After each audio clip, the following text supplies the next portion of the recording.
Morning guys, how are we doing? Welcome to today's video. And today's video is 10 years here in Thailand. I'm going to go through my life here for the last 10 years and go through the highs, the lows, things that took me by surprise, things I didn't expect, things that were really good fun to do, and just give you a bit of an insight as to what it's like long term. You know, come out here for a couple of weeks or a month, whatever, it's still party mode, it's still holiday mode, but when you're here for 10 years, you know, this is now my home, and I thought I'll go through it and share that journey with you. What we'll do is we'll put some overlays over the top, so you don't have to keep looking at me. This is just random overlays for various things I've done around the country, so just to break it up a little bit. So, 10 years, I've been here 10 years. And the question I get is, why did I come out here? To be truthful, guys, I've been through a very messy divorce, and things were quite upsetting for me back in England. I didn't really like the environment I was surrounded by. And I needed a holiday, so I came out here. I've never ever been to Thailand before. I had no idea about all the nightlife, etc. And people laugh and they mock me and say, yeah, you knew it. I honestly had no idea. I went from a big city, from London, into a big city, Bangkok. I did that in 2009. That was my first time out here. And wow, it was just like, you know, when you first get to a city and it just grabs you and says, this is going to be something you're going to hold on to for a long time. I had no idea it was going to be as long as it has, but it did get hold of me. I was like, wow, this is amazing. So I came out here and I had a fantastic time. I went from Bangkok. I thought there was a beach here. There's, on the map, it looked like there was a little bit of beach. I asked the guy about a beach. He laughed. He said, there's no beach. He said, you go down to Koh Samui. Didn't know where that was, so I ended up figuring that out. I went down to Koh Samui, and that's where I had a fantastic time. Really was amazing. Beautiful island. And that's when I discovered Luang and Chiang Mai. And Luang and Chiang Mai, they both have girly areas. And I was just like, wow, didn't expect this. And I was just chatting to a random guy about how good it was and what I was enjoying. And then he said to me, go to Pattaya. So I came up here to Pattaya. And, well, those of you that have been out, you'll know that the rest of it's history. So it got me thinking. I spent a lot of time and I thought, you know what, I could live out here. There's beaches, there's cities, the people are beautiful. The party life is amazing. I just thought, you know, I can live out here. And there was nothing holding me back in the UK. So I went back home, made some decisions, and I thought, you know what, let's do it. And I did it. I spoke to my family and everyone, my friends, sorted out my business back in the UK, etc. And I came out here. And when I came out here, you know, it took me a long time to adjust because you're still in like it's holiday mode. You're still finding, exploring stuff. You know, for me, going down to Walking Street was exciting, whereas now it's boring as hell. For me, going out to Koh Larn Island was amazing, whereas now I've done it so many times, it's just normal. So at the very beginning, everything was really like exciting and new and discovering stuff. It was just, I was like living in a dream world. I stayed up in Soi Siam country. Soi Siam country is over what we call the dark side, which back then it was the dark side. It was now known as the east side of Pattaya. And the reason it was called the dark side was because once you went over to the railway track, there was very few lighting. The lighting was few and far between in terms of going down the road, so it's quite dark, hence the dark side. And I stayed in a 3-bedroom pool villa for 15,000 baht a month. It was just brilliant. I was like living in paradise, and it was a really nice area. It took me a while to get used to the heat. As you can imagine, coming from England, the climate there's not very good, so it did take me a long time to adjust to the heat. And even now, walking around some days, I know people laugh. They said, Trev, you're wearing a black hat and a black shirt and you're moaning that you're hot. Yeah, I know. But black makes me look slimmer, well, hopefully. And so, you know, it did take me a while to get used to the heat. Partying, you know, every night here, and unless you're out here, you won't understand this, but every single night here is a Saturday night. You can get yourself immersed into the nightlife way beyond your imagination and find yourself partying hard. And for the first 2 years, I did. I partied pretty much mainly every night nearly. And it was a real culture shock to be able to go out, whereas back home it was like nothing was happening Monday to Friday. Friday night you meet up with your lads and you go off the lads night out, or Saturday you go and watch the footy and then you're out with your mates, or Friday you might go out with your missus and then Saturday out with your mates. You know, it was that kind of like routine, that structure that we were so used to. When I came out here, it was like, wow, this is just phenomenal. One thing that I did struggle with, and even to this day I still struggle, is making friends. And when I say friends, I don't mean people that I know. There's a difference between, hello mate, how you doing? And someone that I pick the phone and say, hey mate, what are you up to? Do you fancy going out for a drink tonight? I'm talking about real friends. And that was, so I'll come on to that later on, because it was something that was very difficult. Because if you go into the party zone and you're living here, well, they're going to be gone in 2 weeks, 3 weeks, or a month. Whereas you're living here. So you've got to find real friends. And that was very difficult. And even to this day, I can count on this hand how many people I consider to be real friends that I would pick the phone and say, hey mate, what are you up to? Do you fancy going out today? So that was quite difficult. That was quite a shock. I was here and there was a serious lack of information going on. I was wandering around, like people saying, oh, this has already happened, or this has already happened. And the news is always saying about this has already happened. There wasn't much information in the way of what's happening. So I started up a Facebook page. I called it Buzzin Pattaya because the place was buzzing. And I didn't take it seriously. Didn't expect anything from it whatsoever. It was just an idea because of the lack of information that was out there. And, you know, now I think we're up to about 67,000 followers on it, which is fantastic. But at the time, it was just something to do. I was bored. The nightlife was grinding me away, and you know, the lack of real friends to go out and just sit down and chat and maybe sit on the beach and just, you know, have things to do, go out and do stuff. You know, I went through all the fitness stuff, I did cycling in the gym. I was a heavy gym freak at the very beginning. I was in very, very good shape, and people that have been out here, I've shown you the photos when I first started, and people were like, Jesus, Trev, you know, didn't expect that. You know, now I'm just a fat lump, but I'm lazy now, and that's what, you know, things change. But when I started out the Facebook page, it was quite interesting. It gave me a purpose, gave me something to do. And I really enjoyed it. I walked around, oh, this is going on, this is going on. So I started to produce information on the Facebook page, and it's continued to grow.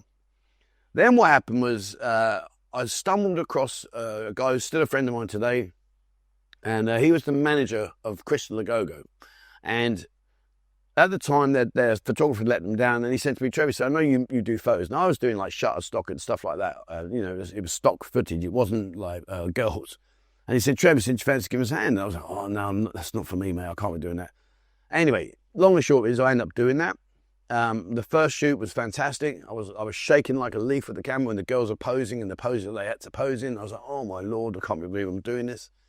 And I did the photos, they were very good, but the poses that I asked them to do were nothing like what the poses they wanted to be done inside the venue. So it turns out I had to go back, and I redone them again. And then from that, it led on. I ended up doing the photos for about 28 businesses here, like Go-Go's, bars, etc., doing all their nightlife photography, which was great. You know, I'd relax during the daytime, go out in the evening, do my work, come back in the early hours of the morning. Next morning, I'd wake up whatever time, go to the gym, come back, edit my photos, push them out there, and job done. So that was what happened, and it was great. And once I realised that this was an opportunity, then I went and registered my company. I registered my company in July of 2014, and it's been going ever since. And I did that because A, I wanted a work permit, and B, I had to have a company because I was getting paid and all the other things I needed to do. So Buzzin Media Group was formed. It's still my company now to this day. And I did the company. From that then, things started going a bit different because I met other people. I met people like Mark, Dave and Howard. We started doing video production, which I'd never done before. We started doing marketing for companies, all these kind of things. So now I was living more of a normal life. I was doing business work during the day, photography in the evening, and it was more structured, which was good because it meant I got away from the party life.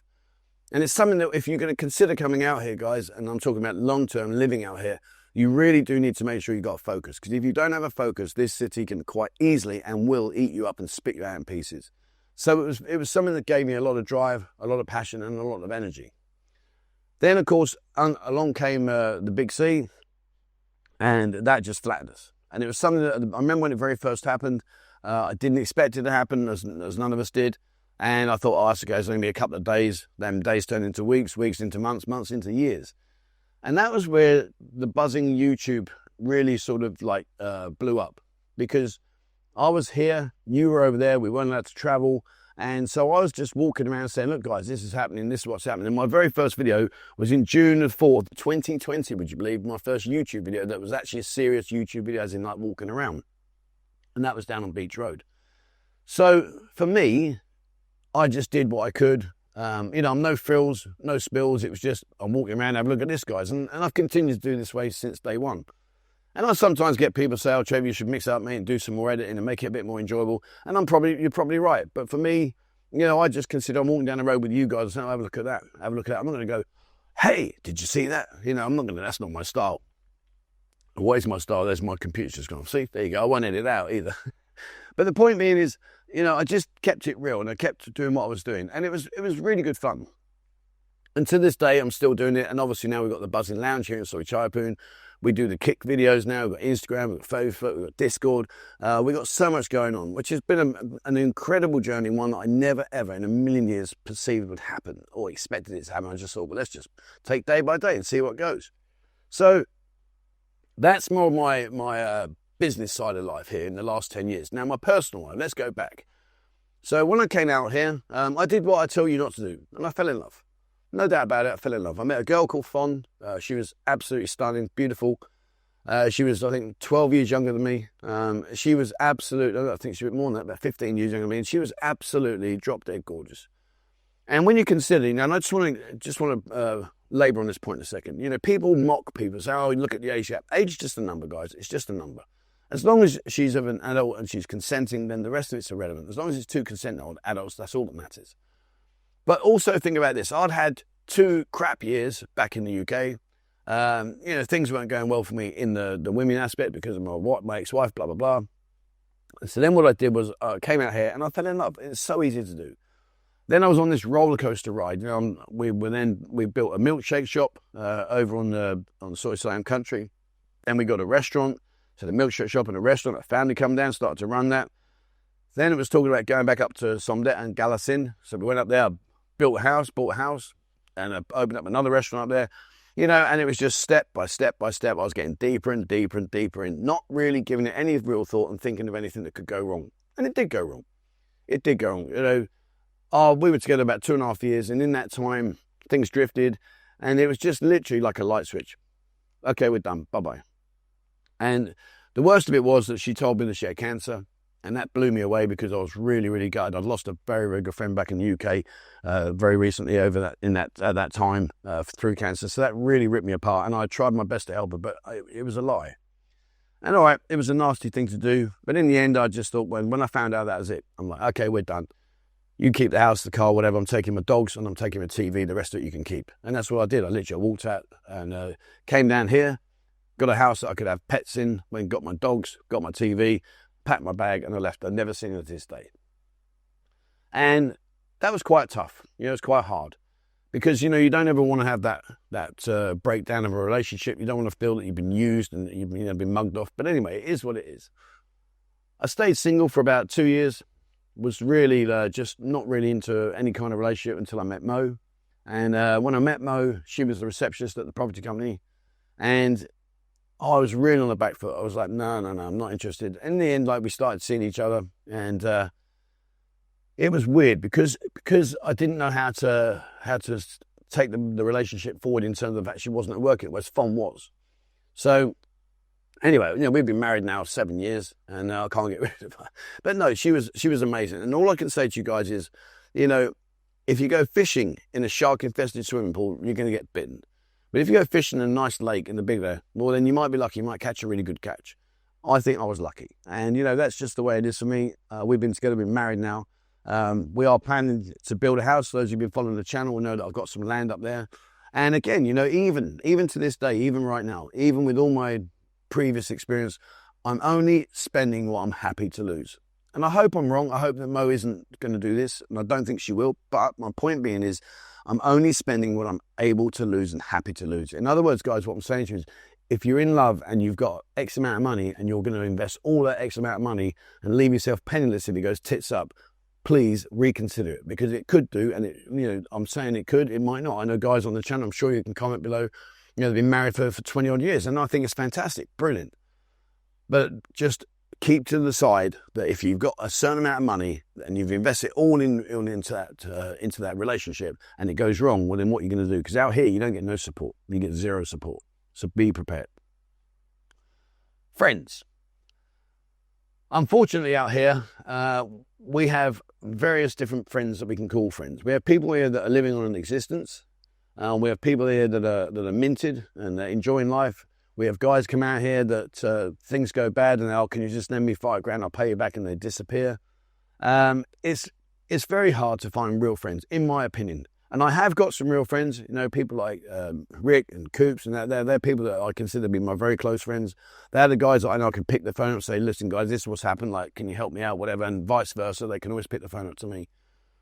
But you find yourself in a very, very limited friends opportunity here in terms of real friends. Yes, there are people you'll know. You walk into a bar and there's Dave. Hello, Dave. Yeah, all right, Trevor. Yeah, I'm okay, mate. And I'll sit down and have my beer. I'm not going to go, I'll come and join you. So it can be quite lonely at times out here. And over the 10 years, I have had times when I think, God, this isn't quite what I was hoping for. But nevertheless, I'm a strong-willed character. I'm strong-minded. And, you get up. But friends are going to be something that's going to be hard for you to come by. And keep your guard up at all times, guys. Keep your guard up. You just don't know what's around the corner. I know a guy that was a good associate, someone I've known a long, long time, wasn't a close friend. However, he approached my close friend. My close friend helped him out financially. And overnight, he literally packed the bags and disappeared. And those kind of things are quite common. So be prepared, guys. Family. Out here, Thailand is very, very family orientated, and it's something you will never change. You can't change it. You have to accept it. With Mo, her family mean the world to her, and I accept that. She spends the time with her mum and dad and the family.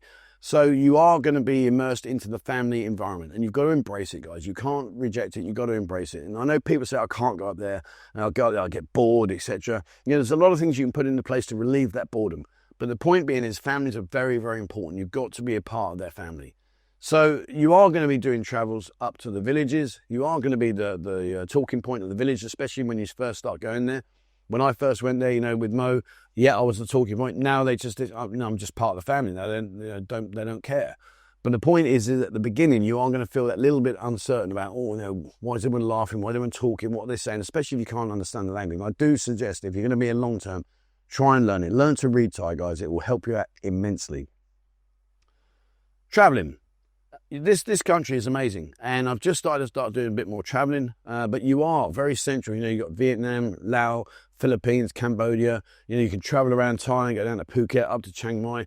All these different things are available to you. And if you are here, guys, treat it as like this here is normal, and then go off and explore. Go and find out what these lovely places in this country you've got to offer. There's so much to see, so many things to do. I'm going to be bringing a lot more to the channel in the next 12 months. I'm going to go to Chiang Mai very soon. I'm going to do sleeper train up and then fly back down and go and explore Chiang Mai. Just different things, but get yourself out there, guys. I've been to some places. I've been around it. I've been to Buriram, Rayong. I've been to Royet. I've been to Galasin. I've been to Udon Thani, to Khon Kaen, down in Phuket, Koh Samui. Get around and have a look. And if you want an island, go to Koh Kud, guys. Koh Kud is just beautiful. But travel around. You might find that if you meet somebody down here that they want to live in their village life, and you might be expected to go and live up in the village. Guys, it's a possibility.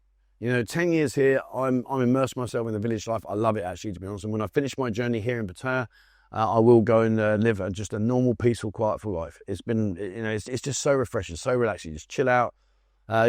Unlike here, most of the villages are in bed by 9, 10 o'clock at night at the latest, because the following morning they're up at 4, 5 in the morning going out doing their farming, etc.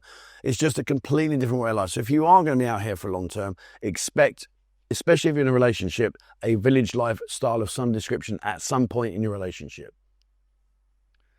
One thing that Thailand's taught me is life values.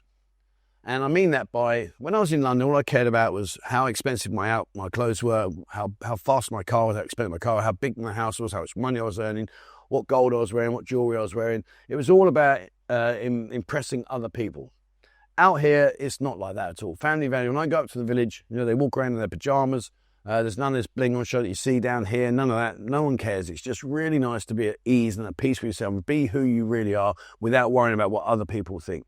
Sometimes in the village, I'll get up, I'll just leave my shorts on and a vest, and I'll walk around. No one gives a toss. Whereas in England, in London, if you did that, but whoa, what's going on there? And I'm sure around the world, you guys experience the same sort of discrimination. So for me, Thailand's taught me a lot about be grateful for what you got. I walk around sometimes, I see people here on the streets, and I'm like, geez, and I'll help them out, and I'll give them some money. It's just a way of just keeping your mind settled and understand that we really are lucky. Wherever you are in the world, whatever you're doing, you might think, oh, this is shit, blah, blah, blah. Well, there's always worse around the corner. And I can take you to places here in Thailand that are really destitute. And that's why I've been helping for the last 12 years, 10 years here, about 11 years now. I've been helping people, but I kept that to one side. So the last 10 years have been really interesting. I don't know what the future is going to be. The future should be that I'm going to continue this for another 2 years here in the city. Then I'm going to go home and spend the rest of my life up in the village and relax.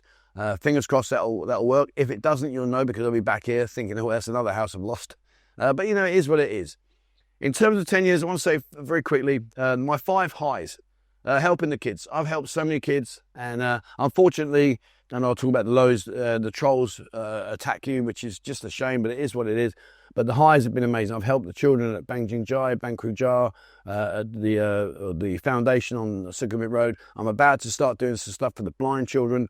You know, it's just nice to give back and to invest in the community and say, look, guys, I can do this for you and help you with this, and let me go and do it. That was one of my highs, absolutely one of my highs. Traveling, I mentioned earlier about traveling. Yeah, some of the places like Kokud for me is picture postcard perfect. It's just amazing. And it's a place I highly recommend going. Somewhere that I absolutely love was one of my highs. The YouTube's been brilliant. I've loved it. It's been a journey I never expected. I've had so much fun and enjoyment doing it. Yes, it does come with a negative side, which will be one of my lows, but unfortunately that's part and package of how it is. But yeah, the highs of YouTube, I've been to some brilliant places. I've met some fantastic people. It's been amazing, and I'm absolutely so delighted I've done it. And of course, we've got the lounge, you know, and that's only successful because of you guys kindly coming in and saying hello and supporting what we do. So it's been amazing. Meeting people. Yeah, I've met some amazing people. Not friends, but people I've actually met. You know, some of the people I've met have been just so interesting and so much fun to be around, and I've thoroughly enjoyed that. It's been a great part of the success of what I've been doing here for the last 10 years. And lastly, but by no means least, the skydive. The skydive was amazing. It was one of my all-time life highs. I absolutely loved it. Lows, I miss my family. Yeah, I'm not able to just pick up the phone and just jump around the corner and go and meet my son or my mum. You know, they're on the other side of the world. So that's been hard. That's hard, but it's something we've adjusted to. But that is one of my lows. I do miss my family. Trolls. Never knew they existed until I did YouTube. And oh my good Lord, you know, if getting up in the morning, logging into a fake account to abuse me gives you a purpose in life, well then I'm glad I've got something to give you, because honestly I could not believe that these people exist, but they do. And you know, all I'll say to you guys is if you see anything like that, guys, please report it. You know, if you're not sure, come and speak to me. You know, I'm here all the time, guys. I'm going nowhere. And yeah, the trolling was just unbelievable. And I can't go into detail yet. I'm waiting for the court papers to come back. But let's just say a situation that I was in, I won the court case, and I can explain more about that later on once I've got all the paperwork in place. COVID destroyed this country, and it destroyed a lot of people. That was a serious low. To walk around, you know, we did the food handouts every Thursday, David Strachan and Michael, myself. You know, we did all that. That was unbearable to see that, and see the poverty-stricken people just literally having nothing, no support, no food. I was glad to be able to help that, but that was a big low. Language, it's hard. It is hard. It's a tonal language, which makes it even harder. You know, if I say to you in English, I know work. Well, work is work. Doesn't matter. I say work. It's work. Whereas out here, there's 5 tones, so it's very difficult. And also, they incorporate when you go up to, they start speaking Isan, which is a completely different dialect altogether. So again, it's a frustration. And even for me, you could put me anywhere in Thailand, I'm fine, no problem. I'm not fluent, and I couldn't tell you what I don't know, just business stuff and stuff that I wouldn't use terminology. I couldn't do that, but day-to-day living, I'm absolutely fine. So I immerse myself in their culture. But when they speak Isan, that's another battle altogether. But it's one that's fun. Embrace it. Don't push it away. Think, okay, all right, well then let's learn that bit. So, you know, take it on board. And real friends. Like I said earlier, I've got a handful of real friends. People I would pick the phone up and say, hey mate, what are you up to? Do you want to go out today? So that is a very difficult situation. It's something that, you know, I just have to adapt to. I keep my real friends very close to me. The people I speak to, people I see, you know, it's nice to meet all you guys. I really enjoy spending time with you. But I'm talking about real friends, guys, because, you know, most of you guys, you come on holiday and then you disappear. So it's like, oh, okay, yep, see you later, mate. I'll see you in another year. So it's hard to become a real friend as such. Don't get me wrong. I love meeting you and it's brilliant to know you, but I'm talking about real friends, people I could pick the phone and say, mate, should we go down the road and have a beer? Or in fact, let's go for a walk this morning on the beach. You know, these are the kind of things that I miss. Right, there we are. Hopefully that hasn't bored you to death. It's just something I thought I'd just share with you. Like 10 years here, it's gone so quickly. It feels like I only arrived yesterday. You know, what the future holds, I've got no idea. I've got no expectation other than in 2 years' time, I hope to be out of the city. I'll still be coming back and doing my videos every now and then, but I want to go up there and I want to finally relax. But I know I can't. You know, people like Coops and Rick say to me, Trev, you ain't going to do that, mate, because it's not in my DNA. And it's not. But at the end of the day, as long as I'm happy, then I'm cracking on. Right, there we are. That's it for today's video, guys. If you haven't, please jump into kick.com/Buzzin Pattaya. Check it out, guys, please. We're working really hard on that. So have a look at that, guys, and please come over and join the community and follow us. That'd be brilliant. And I can explain more in another video about what we're doing with Kick. All right, there we are. That's it for me today, guys. Thank you very much for watching. As always, please remember to hit the subscribe button and also the bell icon. You'd like to be notified when I bring out a new video. Check out Instagram. Instagram's all about the nightlife, and TikTok is all about daytime, hotels, places to eat, things like that. So have a look at TikTok. Please follow us on both those guys. Jump in the Discord. Discord is completely free of charge. There's over 22,000 people in there, so people that are very experienced, people that are learning. It's a great way to share your information, to ask questions, etc. So have a look at Discord. And if you'd like to support us, please become a member here on YouTube. If you do become a member and you become an elite member, send me through your membership and we'll give you access to our members area only. And also you get a member card. If you come into the Buzzin lounge, you get a free local spirit or local beer each day of your visit. So if you come out here for 2 weeks, you get 14 drinks on us just to say thank you back. All right, there we are. That's it from me, guys. Thank you very much for watching. And wherever you are in the world, please stay safe.